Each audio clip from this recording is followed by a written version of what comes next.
Hi mates, I hope you are all good, but I am not.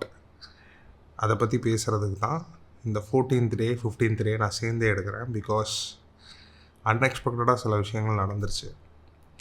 ஒன்றும் இல்லை, சிம்பிளாக சொல்கிறேன், it's not a big deal. But இந்த 100 நாள் 100 days of weight loss challenge இருக்குல்ல, இந்த 100 days ஆஃப் வெயிட் லாஸ் சேலஞ்சும் நான் கரெக்டாக எந்த விதமான கேப்பும் விடாமல், அப்படியே கேப் விட்டாலும் அந்த கேப்புக்கு நான் ஒரு வேலிடான பாடி கண்டிஷனலோடைய ஒரு ரீசனை வச்சு தான் நான் அந்த கேப் விடணும் அப்படின்னு தான் என் மைண்ட் செட் பண்ணியிருந்தேன். பட் இப்போவுமே எனக்கு ஒரு பாடி கண்டிஷன் ப்ராப்ளம் தான். பட் இருந்தாலும் இது அன்எக்ஸ்பெக்டடாக நடந்தது.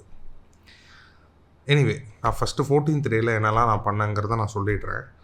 ஃபஸ்ட்டு வந்து ஆஸ் யூஷுவல் 4:30க்கு நான் எந்திரிச்சிட்டு பாத்ரூம்லாம் போயிட்டு வெயிட் செக் பண்ணேன். 12th டே வந்து என்னுடைய வெயிட் வந்து 114.50 இருந்தது. இதுதான் என்னோடய 12th டே வெயிட். என்னுடைய 13th டே வெயிட் என்னவாக இருந்ததுன்னா, அதுதான் அந்த 14th காலையில் எந்திரிச்சு பார்க்குறதுங்கிறது 13th டேவுடைய வெயிட்டு. அதுதான் வந்து 113.95. முந்தின நாள் வந்து 114.50 இருந்தது. அடுத்த நாளே வந்து 113.95 வந்துருச்சு. கிட்டத்தட்ட ஒரு 55 கிராம் கிட்ட குறைஞ்சிருந்தேன். I was quite happy. அதையும் நான் 13th டேயில் உங்கள் கூட ஷேர் பண்ணியிருந்தேன். ஸோ 14th டேவுடைய மார்னிங் இப்படி தான் ஆரம்பிச்சது.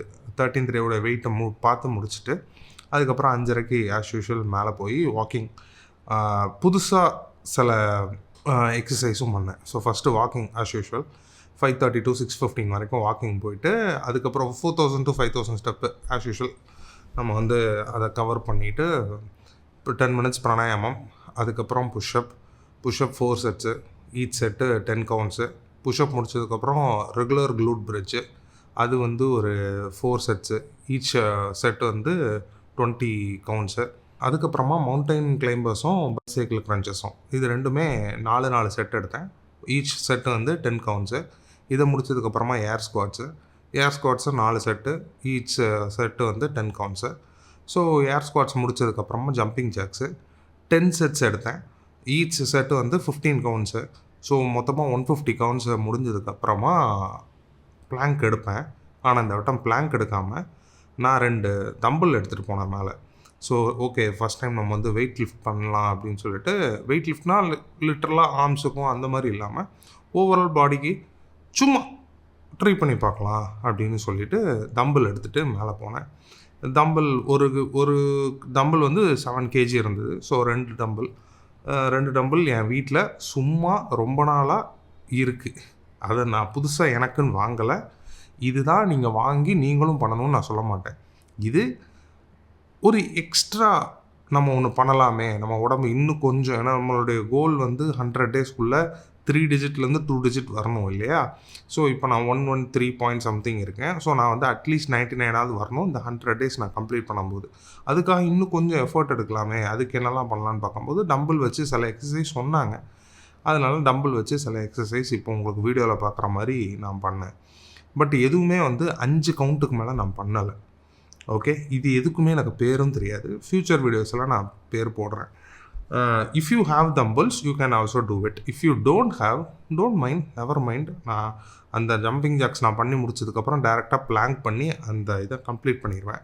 ஸோ அதே மாதிரி டம்பிள் நீங்களும் அப்படி கம்ப்ளீட் பண்ணால் பண்ணிக்கோங்க. டம்பிள் இல்லைன்னா, டம்பிள் இருந்தால் நான் ஃப்யூச்சரில் என்னெல்லாம் டம்பிளில் எக்ஸசைஸ் பண்ணி எனக்கு மாற்றம் தெரிஞ்சால் அதை நான் உங்கள்கிட்ட சொல்கிறேன். நீங்களும் முயற்சி பண்ணுங்கள். மாற்றமே தெரியலனாலும் நான் சொல்கிறேன், நீங்கள் அதிலேருந்து அவாய்ட் பண்ணிக்கோங்க. ஸோ அந்த மாதிரி டம்பிள் 5 இதெல்லாம் போட்டு கவுண்ட்ஸ் எல்லாம் போட்டு முடிச்சுட்டு அதுக்கப்புறம் பிளாங்க்கு 4 செட்டு பண்ணேன். ஒரு செட்டுக்கு 20 seconds. ஸோ பிளாங்க்கும் முடிச்சாச்சு. பிளாங்க் முடிச்சதுக்கப்புறமா அவ்வளோதான், என்னுடைய எக்ஸசைஸ் முடிஞ்சுது. இதெல்லாமே நான் வீட்டுடைய டெரஸில் பண்ணுறேன். ஸோ வீட்டுக்கு கீழே வந்தேன். கேரட் ஜூஸ் 1/2 glass தான் குடித்தேன். எப்போவும் 3/4 glass குடிப்பேன். இதோட 1/2 glass குடித்தேன். கம்மி பண்ணிக்கிட்டேன் கேரட் ஜூஸை. ஒரு 8:30 போல் குடிச்சிட்டு 9:30க்கு, ஸோ 8:30லேருந்து 9:30க்குள்ளே நான் எனக்கு தேவையான குக்கிங் நான் எப்பவும் பண்ணுவேன்ல, அன்னைக்கு பார்த்து நான் பண்ணலை. அன்னைக்கு நான் பண்ணாமல் அம்மாவை பண்ண சொன்னேன். க்ரீன் பீஸ் மசாலா அம்மா வச்சது, அதாவது பச்சை பட்டாணி குருமா, இதை வந்து அம்மா வச்சாங்க. இது வந்து கிட்டத்தட்ட ஒரு 250 கிராம்ஸ்லேருந்து 300 grams வச்சாங்கன்னு வச்சுப்போமே. அன்னைக்கு அம்மாட்ட நான் சொல்லிட்டேன், ஒயிட் ரைஸில் எனக்கு தோசை வேண்டாம், சாமை அரிசியில் தோசை பண்ணுங்கள், அதுவும் 2 தோசை மட்டும் பண்ணுங்கள். டேய் ஒரு 250 to 300 கிராம்ஸ் இருக்கக்கூடிய பட்டாணிக்கு நான் எப்படா 2 தோசை உனக்கு எப்படா பத்தும் அப்படிங்கும்போது, ஃபர்ஸ்ட் ஆஃப் ஆல் என் சாப்பாடை நான் பிரித்து சாப்பிட போகிறேன் அப்படிங்கிறத எங்கள் அம்மாட்ட நான் சொல்லிட்டேன்.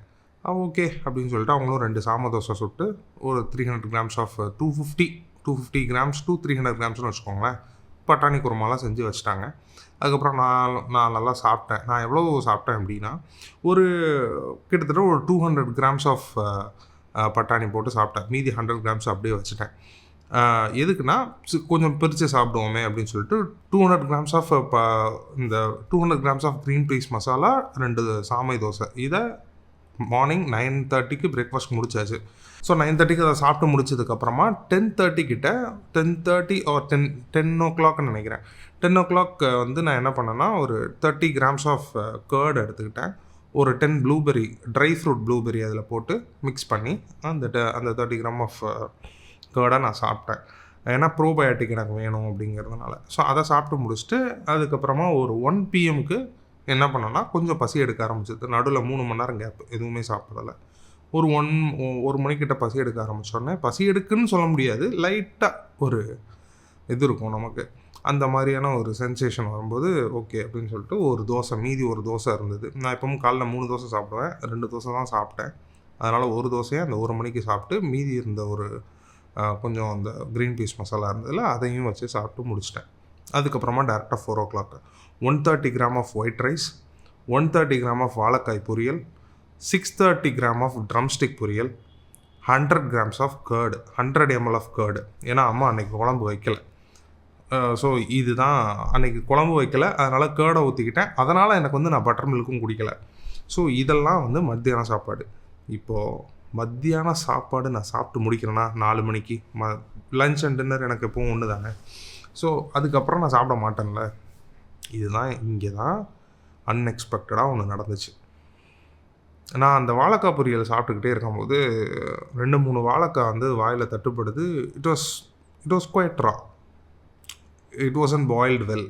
ஏன் இப்படி இருக்குது அப்படின்னு சொல்லிட்டு இது வந்து ஒரு பிளிங்க் ஆஃப் அன் ஐ தான். டக்குன்னு எனக்கு தோணுச்சு. பட் நான் மட்டும் சாப்பிட்டு முடிச்சிட்டேன். சாப்பிட்டு முடித்து கையை கழுவி ஒரு 1/2 hour to 45 minutesல ஒரு 1 or 2 hours இருக்கும். ஒரு 6 o'clockனு வச்சுக்கோங்களேன், எனக்கு மை ஸ்டொமக் அப்செட் ஒரு மாதிரி ஆக ஆரம்பிச்சிருச்சு. ஐ இனிஷியலி தாட் ஓகே, காலையில் பட்டாணி சாப்பிட்ருக்கோம், அதுக்கப்புறம் கிட்டத்தட்ட 360 கிராம் ஆஃப் ட்ரம்ஸ்டிக்கு, அதுக்கப்புறம் வாழைக்காய் பொரியல் வேறு, மேபி நம்ம வயிற்று கொஞ்சம் வேலை காமிச்சிருச்சோ அப்படின்னு நான் நினச்சேன். சரி, அப்படி காமிச்சாலும் ஒரு தடவை யூஸ்வலாக போய் நின்றோம் அப்படின்னு நினச்சி தான் I attempted. But it wasn't stopped. Second time வந்துச்சு. செகண்ட் டைம் வந்தோடனே ஐ கெஸ்ட் ஓகே, நம்ம வயிறு உண்மையிலே அப்செட் ஆகிடுச்சு. ஓகே, கொஞ்சம் நம்ம வயிற்றை கொஞ்சம் காய போடுவோம் அப்படின்னு நினச்சேன். அதுக்கப்புறம் எதுவுமே சாப்பிடலை. தேர்ட் டைமும் வந்துச்சு. தேர்ட் டைம் வரும்போது தான் என்னோடய எனர்ஜியெல்லாம் சக் பண்ணி வெளியே எடுத்துருச்சது. தென் என் வயிறு வந்து it wasn't like food poison, but quite not exactly food poison, but quite similar அந்த மாதிரி தான் இருந்துச்சு. தென் வயிறு வலித்து நான் வந்து எனக்கு வயிறு அப்செட் ஆகி எனக்கு மோஷன் வர மாதிரி ஃபீல் இல்லை. But it was literally going. Then okay, இதுக்கு மேலே நமக்கு உடம்பு தாங்காது அப்படின்னு சொல்லிட்டு அம்மாவை மோர் அடிக்க சொல்லி மோர் குடித்தேன், பட்டர் மில்க் குடிச்சிட்டேன். குடித்தோடனே என்ன ஆச்சுன்னா அரெஸ்ட் ஆகிடுச்சு. ஓகே, அரெஸ்ட் ஆகிடுச்சு. பட் என்னென்னா, அது அரெஸ்ட் ஆனதுக்கப்புறம் ஐ வாசன்ட் ஃபீல் நார்மல். நான் நார்மலாக ஃபீல் பண்ணாததுனால எனக்கு என்ன ஆச்சுன்னா, நான் யூஸ்வலாக நைட்டு நான் என்ன பண்ணுவேன்னா, இன்றைக்கி அந்த 14th டேயில் அந்த 14th டேக்கு உண்டான எல்லாத்தையுமே நான் காலையிலேருந்து என்னெல்லாம் செஞ்சேன், என்னெல்லாம் பண்ணேன், என்னெல்லாம் சாப்பிட்டேன், எவ்வளோ கிராம் என்னெல்லாம் எடுத்துக்கிட்டேன், எவ்வளோ கலோரி சாப்பிட்ருக்கேன், இது எல்லாத்தையுமே நான் நோட் பண்ணுவேன். நாளைக்கு என்ன பேசலாங்கிற டாப்பிக்கையும் நான் நோட் பண்ணுவேன். இதையும் என்னால் நோட் பண்ண முடியல. Because I was so tired and my stomach is literally getting upset. So எனக்கு மோஷன் போகலைன்னா கூட என் ஸ்டொமக் அப்செட்டாக இருக்குன்னு லிட்டரலாக தெரியுது. So I can't able to concentrate on any other things. சரி ஓகே, இன்றைக்கி ஒரு நாள் இப்படி தான் இருக்கும் போல் அப்படின்னு நினச்சிட்டு I just be free. But என்ன ஆச்சுன்னா, நைட் ஆக ஆக அந்த அப்செட் வந்து குறையாமல் அது அப்படியே இருக்குது. ஸோ எனக்கு தூங்கும்போது என்ன ஆச்சுன்னா, நல்லா தூங்கிட்டேன். பட் காலையில அ ஐ நான் தூங்கும்போதே முடிவு பண்ணிட்டேன். ஏன்னா நான் வந்து 10:30, 11க்கு தான் நான் தூங்குறேன். 10:30க்கு மேல தான் நான் தூங்குறேன். நான் தூங்கும்போதே முடிவு பண்ணிட்டேன். ஓகே, நம்ம வந்து மார்னிங் வந்து தூங்கிருவோம். 4:30க்குலாம் எந்திரிக்க வேண்டாம். Let's sleep. என்ன நடக்குதோ பார்ப்போம். தூங்கி எந்திரிச்சா தான் நம்ம வயிறு நார்மலாக இருந்தால், நம்ம ஒரு 6 மணி 6:30க்கு எந்திரிப்போம். நம்ம வயிறு நார்மலாக இருந்தால், அதுக்கப்புறம் நம்ம எக்ஸர்சைஸ் பண்ணிக்கலாம் அப்படின்னு சொல்லிட்டு, நான் ஒரு 6 மணி 6:30க்கு தான் எந்திரிச்சேன். Slept well. பட் என்னென்னா, எந்திரிச்சதுக்கப்புறமும் ஐ வாசன்ட் ஃபீல் நார்மல். என் வயிறு நார்மலாகவே இல்லை. எனக்கு வந்து என்ன ஆயிடுச்சுன்னா, ஓகே, பயம் கொடுக்க ஆரம்பிச்சிருச்சு. இது வந்து இப்போ நம்ம அரெஸ்ட் பண்ணிட்டோம். பட் நமக்கு உள்ள செரிமானமாகாத, அதாவது இன்டைஜஷன் ஃபுட் வந்து அப்படியே இருக்கோ அப்படிங்கிற ஒரு பயம். ஸோ நான் என்ன பண்ண ஆரம்பித்தேன்னா, எனக்கு வந்து டாக்டர்ஸ் பிடிக்காது. ஆன்டிபயோட்டிக்ஸ் எடுக்க மாட்டேன். ஓகே, இன்றைக்கி ஒரு நாள் நம்ம விட்டுருவோம். வேறு வழி இல்லை. ஏன்னா நான் அதோடையே நான் எக்ஸசைஸ் பண்ணேன் அப்படின்னா என் பாடி வந்து ஹெவி ஹீட் ஆகிரும். உள்ளே அரெஸ்டாக இருக்கிறது கிட்டத்தட்ட அப்படியே அரெஸ்ட் ஆகிருக்கும். இப்போ நான் வந்து எக்ஸசைஸ் பண்ணிவிட்டு வரேன் அப்படின்னா நல்ல எக்ஸசைஸ் பண்ணுற மூடும் எனக்கு இருக்காது. எக்ஸசைஸ் பண்ணுறதுக்குன்னு மூடு தேவையில்லை. பட் எக்ஸசைஸ் பண்ணுறதுக்குன்னு ஒரு ஒரு ஒரு மைண்ட் செட் வரணும். அந்த மைண்ட் செட் வந்து நம்ம எக்ஸசைஸ் பண்ணும்போது அந்த எக்ஸசைஸில் கொஞ்சமாவது கான்சன்ட்ரேட் பண்ணணும். ஏன்னா எக்ஸசைஸ் பண்ணுறதே ஒரு ஸ்ட்ரெஸ்ஃபுல்லான ஒரு விஷயம். நம்மளுடைய மசில்ஸை நம்ம ஸ்ட்ரெஸ் பண்ணுவோம், நம்ம மைண்டை ஸ்ட்ரெஸ் பண்ணுவோம், நம்மளுடைய ஃப்ரீடமை ஸ்ட்ரெஸ் பண்ணுவோம். எல்லாத்தையும் ஸ்ட்ரெஸ் பண்ணி தான் நம்ம எக்ஸசைஸ் பண்ணுவோம். அப்போ பல பெயின் நம்ம உடம்புல ஏற்படும். ஓகே, ஸோ நம்ம உடம்புல பெயின் ஏற்படும் போது ஆட்டோமேட்டிக்காக நமக்கு ஒரு ஸ்ட்ரெஸ் ஆகும். ஸோ அந்த பெயினோட சேர்ந்து ஏற்கனவே நம்ம உடம்புக்குள்ளே இருக்கக்கூடிய ஒரு ஒரு ஒரு அப்செட் வந்து நம்ம மைண்டுக்குள்ளே ஸ்டோர் ஆகிருக்கு அப்படின்னா ஆட்டோமேட்டிக்காக எனக்கு அந்த எது எனக்கு மைண்டுக்குள்ளே ஸ்டோர் ஆகிருக்கோ அதுதான் எனக்கு ரொம்ப ரிஃப்ளெக்ட் ஆகும். அப்போது மைண்ட்ஃபுல்லாக என்னால் இந்த எக்ஸசைஸ் பண்ண முடியாது. அதனால் நான் அந்த எக்ஸசைஸை சரி ஓகே 15th டே நம்ம எக்ஸசைஸ் பண்ண வேண்டாம், லெட்ஸ் ரெஸ்ட் அவர் பாடி அப்படின்னு நினச்சி காலையிலே அம்மாவை இட்லி செய்ய சொல்லிட்டேன். ஓகே, இன்றைக்கி no protein, no extra fibre, எதுவுமே பண்ணோம், ஒன்லி கார்ப்ஸ். இட்லி செய்ய சொன்னேன், இட்லி செஞ்சாங்க. கார்ப்ஸ் அண்ட் ப்ரோபயோட்டிக் மட்டும்தான் எடுக்க போகிறேன், வேறு எதுவுமே எடுக்க வேணாம்னு சொல்லிட்டு இட்லி செய்ய சொன்னேன். இட்லி செஞ்சுட்டாங்க. 4 இட்லி சாப்பிட்ணுன்னு நினச்சேன், ஆனால் 5 இட்லி சாப்பிட்டேன். க்ரீன் சட்னி தான் அதிகமாக எடுத்துக்கிட்டேன். அது சாப்பிட்டு முடிச்சதுக்கப்புறம் மத்தியானம் 1 o'clock சாப்பிட்டேன். நான் 4 o'clockலாம் சாப்பிடல, 1 o'clock சாப்பிட்டேன். நல்லா தயிர் சாதம் வச்சு அதே க்ரீன் சட்னியை வச்சு துவையல் மாதிரி கொஞ்சம் கொடுத்தாங்க, அதையுமே வச்சு நான் சாப்பிட்டுக்கிட்டேன். அதுக்கப்புறம் தான் நடந்தது ஒரு பெரிய விஷயம். அதுக்கப்புறம் ஒரு 3 o'clock மேலே எனக்கு திரும்பவும் மோஷன் போச்சு. திரும்பவும் மோஷன் போனப்போ நார்மலாக போச்சு. Then I was quite happy. Okay, ஏன்னா நேற்று நைட்டு ஒரு 3 தடவை போனதுனால எனக்கு அடுத்த நாள் காலையில் போகவே இல்லை. 15th டே காலையில் போகலை. ஸோ 15th டே காலையில் எனக்கு போகலைன்னொடனே நான் வந்து சரி முந்தின நாள் நைட்டு போகலை அப்படிங்கிறதுனால தான் அது போகலை போல் அப்படின்னு நான் நினச்சிக்கிட்டேன். ஆனால் 15th டே மத்தியானம் போகும்போது தான் தெரிஞ்சுது, ஓகே நமக்கு இப்போ தான் உண்மையான கழிவு வெளியேறுது அப்படின்னு நான் புரிஞ்சுக்கிட்டேன். ஸோ அதுக்கப்புறமா எனக்கு பசி எடுத்துச்சு. ஸோ பசி எடுத்தோடனே நான் என்ன பண்ணிட்டேன், பிஸ்தா சாப்பிட்டேன். சரி நட்ஸு சாப்பிடுவோம், நம்ம கார்போஹைட்ரேட்ஸ் தானே எடுத்துக்கிட்டே இருக்கோம் அப்படின்னு சொல்லிட்டு பிஸ்தா நட்ஸு சாப்பிட்டேன். நட்ஸு சாப்பிட்டதுக்கப்புறம் என்ன ஆயிடுச்சுன்னா எனக்கு மோஷன் போகலை, ஆனால் திரும்பவும் அந்த வயிறு அப்செட்டுக்கு உண்டான ஃபீல் எனக்கு திரும்பவும் வந்துருச்சு. பட் பசியும் எடுக்குது. பிஸ்தா எப்போவுமே ஒரு 3 நாள் தான் சாப்பிடுவேன். நான் பாட்டுக்கு 10-15 சாப்பிட்டேன். நான் பாட்டுக்கு உரிச்சு சாப்பிட்டுக்கிட்டே இருக்கேன், அம்மாட்ட பேசிக்கிட்டே. எனக்கே ஒரு மாதிரி அதுக்கப்புறம் அந்த அந்த அந்த உரிச்சு இருக்கிற அந்த பேர் என்ன, அந்த தோலெல்லாம் பார்த்ததுக்கப்புறம் என்ன இவ்வளோ சாப்பிட்டோம் அப்படின்னு சொல்லிட்டு பயங்கர டென்ஷன் ஆகி நான் சரி ஓகே அப்படின்னு சொல்லிட்டு நிப்பாட்டினா பசி வருது, ஆனால் அந்த ஸ்டொமக் அப்செட்டுடைய சைன் எனக்கு திரும்ப வர ஆரம்பிச்சிருச்சு.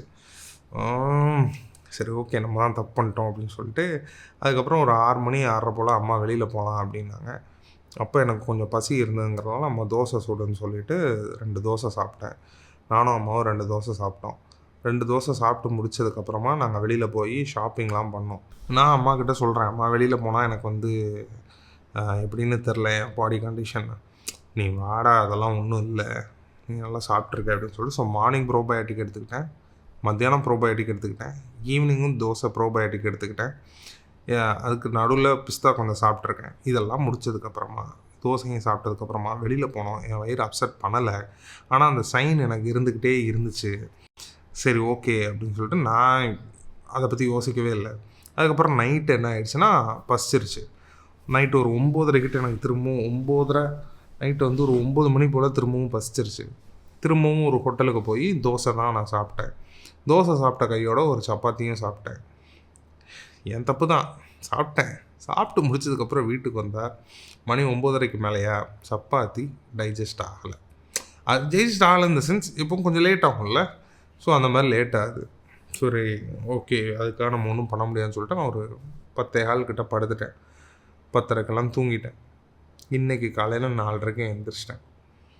இப்போ நான் எதுக்கு நான் இவ்வளோ சொல்கிறேன் அப்படின்னா, இதில் அன்எக்ஸ்பெக்டடாக நடந்தது என்னென்னா, நான் வாழைக்காயில் அந்த வாழைக்காயோடைய வேகாமல் இருந்த ஒரு வாழைக்காயை நான் சாப்பிட்டதுனால எனக்கு இது வந்துச்சா, இல்லைனா பட்டாணியும் அதிகமாக சாப்பிட்டு வாழைக்காயும் சாப்பிட்டு முருங்காயும் நிறைய சாப்பிட்டதுனால எனக்கு இது வந்துச்சா அப்படிங்கிறது எனக்கு தெரியல. அப்போ நான் ஆப்வியஸ்லி நான் என்ன சொல்ல வரேன்னா, வெஜிடபிள்ஸையும் நம்ம லிமிட்டாக தான் எடுத்துக்கணும்.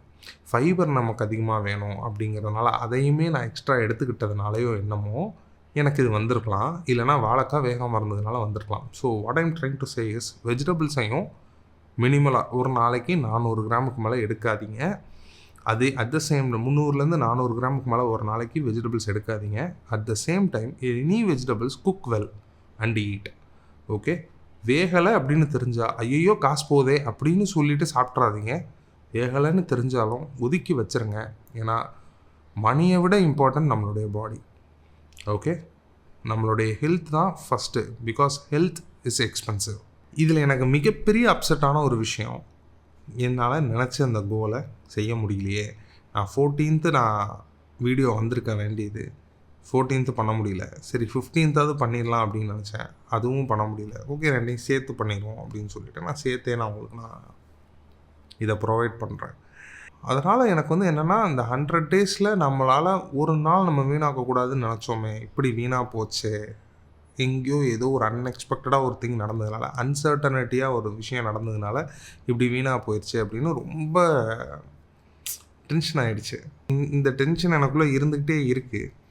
சரி ஓகே பரவாயில்ல, நடந்து போச்சு அப்படின்னு சொல்லிட்டு 15ஆம் தேதி நைட்டு கொஞ்சம் என்னை இது பண்ணிவிட்டு தான் நான் தூங்குறேன். தூங்கிட்டு காலைல எழுந்திரிச்சதுக்கப்புறமா இன்றைக்கி காலையில் ஒரு ரீல் பார்த்தேன். அந்த ரீலில் அந்த டாக்டர் பேர் மறந்துருச்சுங்க. He's a very good guy.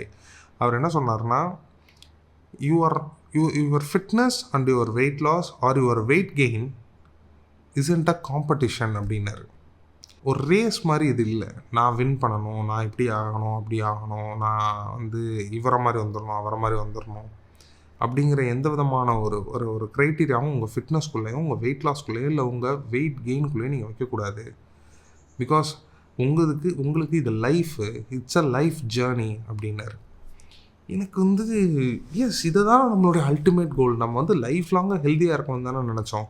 Life லாங்காக ஹாப்பியாக இருக்கணும், ஃப்ளெக்சிபிலிட்டியோடு இருக்கணும், மொபிலிட்டியோடு இருக்கணும், இப்படி தானே நம்ம நினச்சோம். அப்போது அவர் சொல்கிறது தானே ஒத்துப்போகுது. எஸ், அவர் சொல்கிறது தான் ஒத்துப்போகுது. ஆனால் ஒரு சிச்சுவேஷன் வர்றப்போ நான் அதை தலையில் எவ்வளோ எடுத்துக்கிறேன், அந்த ஒரு நாள் எனக்கு போயிடுச்சு அப்படிங்கிற ஒரு பாயிண்ட்டுக்குள்ளே நான் அதிகமாக வரும்போது இது என்னை ரொம்ப டிப்ரெஷனுக்குள்ளே கொண்டு போகுது, ஒரு ஸ்ட்ரெஸ்க்குள்ளேயோ ஒரு டென்ஷனுக்குள்ளேயோ நம்மளை கொண்டு போகுது. அப்போ we are not happy. Like we are not happy in the sense what I'm trying to say is, ஒருவேளை ஏதோ ஒரு மிஸ்டேக்ஸ் தப்பாக நடந்துச்சுன்னா அதை மனதளவில் எடுத்துக்கிட்டு ஒரு மெச்சூரிட்டியாக நம்ம நடந்துக்கணும். அதை நான் நடக்கலையோ அப்படின்னு எனக்கு தோணுச்சு. So I am confusing here, what I am confusing here is, இனிமே ஒரு விஷயம் எனக்கு நடந்து முடிஞ்சிருச்சுன்னா ஐ ஒன்ட் டர்ன் பேக். நான் அதை திரும்பி பின்னாடி பார்க்கவே மாட்டேன். Yes, it's happen. If it is right, okay, I will keep it up. If it is wrong, I won't turn back and I won't give any bullshit explanation. நான் என்ன பண்ண போகிறேன்னா, அடுத்த நாள் இனிமேல் அந்த தப்பை பண்ணக்கூடாது அப்படிங்கிறதுல மைண்டில் ரொம்ப ஸ்ட்ராங்காக வச்சுட்டு நான் அதை பண்ணுவேன். Okay, mistakes will happen, humans will do mistakes. So first thing நல்லா ஞாபகம் வச்சுக்கணும். நான் எனக்கும் சேர்த்து நான் இதை நான் சொல்லிக்கிறேன். First thing, tension, depression, stress, இந்த மூணும் இருக்கவே கூடாது. Because we are not in a competition and we are not in a rat race. Number 2, mistakes, past எதையுமே நான் திரும்பி பார்க்க போகிறதில்ல. Mistakes will rectify, past will never come. Okay, past will go back. அது முடிஞ்சது, அதுக்கு மேலே நமக்கு திரும்ப வராது. இதை ரெண்டையும் நான் மைண்டில் வச்சுக்க போகிறேன். மூணாவதாக ஒரு விஷயம் இருக்குது, அதுதான் என்னுடைய 100 days ஆஃப் சேலஞ்ச். நான் இதுக்கு நேமே சேலஞ்சுன்னு தான் வச்சுருக்கேன். ஸோ இதில் நிறையா ஹர்டில்ஸ் இருக்கும், நிறையா ஹார்ட்ஷிப்ஸ் இருக்கும், நிறையா ஹார்ட் ஒர்க்கிங் இருக்கும், அன்எக்ஸ்பெக்டட் அன்சர்டனிட்டி எல்லாமே நடக்கும். ஓகே, இதுக்கு எல்லாத்துக்கும் நான் தயாராகணும், என்னை நான் தயார்படுத்திக்கணும், என்னை நான் தயார்படுத்திக்கிட்டே இருக்கணும். Life is full of struggles, life is full of hurdles. அதை நம்ம தாங்கிறதும் தடுக்கிறதும் எட்டி உதைச்சிட்டு போகிறதும் எல்லாமே நம்மக்கிட்ட தான் இருக்குது. நான் சில இடங்களில் எட்டி உதைக்க தான் செய்வேன், சில இடங்களில் தாங்கி பிடிக்க தான் செய்வேன். இதுக்கெல்லாம் நம்மக்கிட்ட தேவை மன உறுதி, உடல் வலிமை. இதை நாம் செஞ்சே ஆகணும் அப்படிங்கிற ஒரு தாட். இந்த தாட்டை நான் செயல்படுத்தணும். இந்த தாட்டை செயல்படுத்தி வரக்கூடிய எல்லா ஹார்ட்ஷிப்பையும் தவிர்த்துட்டு தான் நான் அந்த கோலை அச்சீவ் பண்ண முடியும்னா அதுக்கு பேர் தான் சேலஞ்ச். அதுதான் இந்த 100 days ஆஃப் சேலஞ்சிலேருந்து நான் ஆரம்பிச்சிருக்கேன். என்னுடைய சேலஞ்ச் நான் உங்ககிட்ட ஃபஸ்ட்டு வீடியோலேயே சொன்ன மாதிரி என்னுடைய சேலஞ்ச் கிட்டத்தட்ட 47 வாரம்.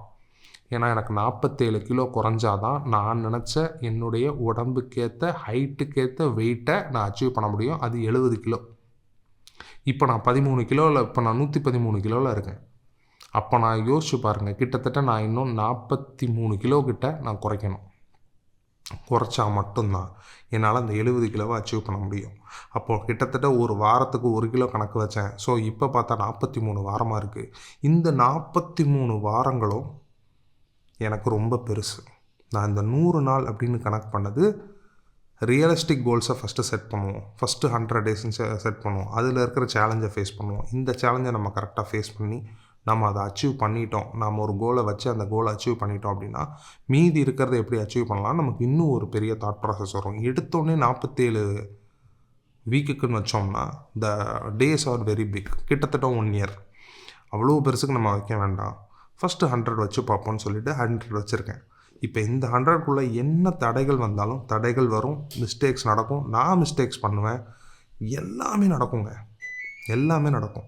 நடுவில் நான் இதை விடக்கூட செய்வேன். ஆனால் விடுறேன் இந்த sense I am not gonna give up. இந்த மாதிரி பிரேக்ஸ் ஏற்படும், but I am not gonna give up. I never do it. என் உடம்பு நான் குறைச்சே ஆவேன், நான் டயட்டில் இருந்தே ஆவேன். என்ன மாதிரியே குண்டாக இருக்கிற உங்களுக்கும் நான் இதை மாற்றியே காமிப்பேன். நீங்களும் மாறுவீங்க, நீங்களும் மாறணுங்க. யாருமே இதுக்குள்ளேருந்து கஷ்டப்படக்கூடாது. எல்லோரும் சொல்லுவாங்க குண்டாக இருக்கிறதுங்கிறது இட்ஸ் அ ஹெல்தி, அதை யாரும் குண்டுன்னு சொல்லாதீங்க, பாடி ஷேமிங் பண்ணாதீங்க, ரேசிசம், அது என்னென்னமோ சொல்லுவாங்க. எல்லாமே ஓகே, பட் பர்ஸ்னலி நம்மளை அது எப்படி வச்சுருக்குங்கிறத பொறுத்து தான். If you are obese and if you are happy, no problem, you can be. உங்கள் வெயிட் கூட இருந்து நீங்கள் ஹாப்பியாக இருந்தீங்க அப்படின்னா end of the day happiness is important. Then let it be. You can be happy yourself. உடம்பெல்லாம் குறைக்கணும்னு எந்த அவசியமும் இல்லைங்க. உடம்பை குறைக்கணும்னு நினைக்கிறவங்க யாராக இருக்கணும்னா குண்டாக இருக்கிறவங்க தான் உடம்பை குறைக்கணும்னு இல்லை.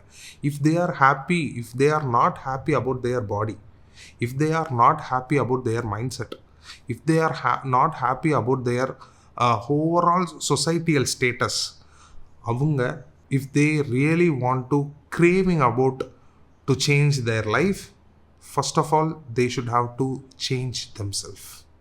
அவங்களுக்காக மட்டும்தான் இந்த வெயிட் லாஸ், இந்த பாடி டிரான்ஸ்ஃபார்மேஷன், இந்த மைண்ட்ஃபுல் லைஃப், ஈட்டிங், டயட் எல்லாமே. நார்மலாக குண்டாக இருந்து நார்மலான வாழ்க்கை வாழ்ந்து if they are really really really happy, அவங்களுக்கு இது கிடையாது. உடம்பை குறைக்கிறவங்களுக்காக மட்டும் நான் இங்கே வீடியோ பண்ணலை, அவங்களுடைய ஹோல் ஹாப்பினஸ்க்காக தான் நான் இங்கே வீடியோ பண்ணிக்கிட்டு இருக்கேன். ஏன்னா எனக்கு அது வேணும். I am not providing the video, I am providing the value. I am getting some values and I am providing it to you. நான் இதை ஃப்ரீயாக பண்ணுறேன், காசு வாங்கிட்டு பண்ணுறேன், பிரச்சனையே இல்லை, அது மேட்ரே இல்லை. நான் உங்கள் கண்ணு முன்னாடி நான் என்ன கோத்ரூ பண்ணுறேன்னு நீங்கள் பார்க்குறீங்க. நீங்களும் இதை கோத்ரூ பண்ணுறதுக்கு வாய்ப்பு இருக்குது. அவேராக இருந்துக்கோங்க. இப்போ நான் உங்ககிட்ட சொன்ன அவேர்னஸ்லாம் மைண்டில் வச்சுக்கோங்க. முதல் முக்கியமான அவேர்னஸ், 400 கிராமுக்கு மேலே காய்கறி சாப்பிடாதீங்க. எல்லாத்தையும் நல்லா குக் பண்ணி நல்லா சாப்பிட்டு மைண்ட்ஃபுல் ஈட்டிங்கோடு இருங்க. உடம்ப நல்லா பார்த்துக்கோங்க. நான் பார்த்துக்கல, அதனால் இந்த 2 நாள் சேர்த்து இப்போ நான் வீடியோ பண்ணியிருக்கேன். எஸ், எது நடந்தாலும் சரி உடம்ப குறைச்சே ஆகணும், உடம்ப குறைச்சே ஆவேன், உடம்ப குறைச்சே ஆவோம் நம்ம. ஓகே, என் கூட கனெக்டடாக இருங்க. உங்களுக்கு என்னெல்லாம் டவுட்ஸ் இருக்கோ கமெண்ட்டில் கேளுங்க. உங்களுக்கு பிடிச்சா மட்டும் நீங்கள் சப்ஸ்கிரைப் பண்ணுங்கள், லைக் பண்ணுங்கள், ஷேர் பண்ணுங்கள். உங்களுக்கு என்னெல்லாம் பிடிக்கலையோ, உங்களுக்கு என்னெல்லாம் பிடிச்சிருக்கோ கமெண்ட்டில் நீங்கள் சொல்லுங்கள். நானும் மாற்றிக்கிறேன், நீங்களும் மாறுங்க, நாம் மாறுவோம். See you on the 16th video. Bye.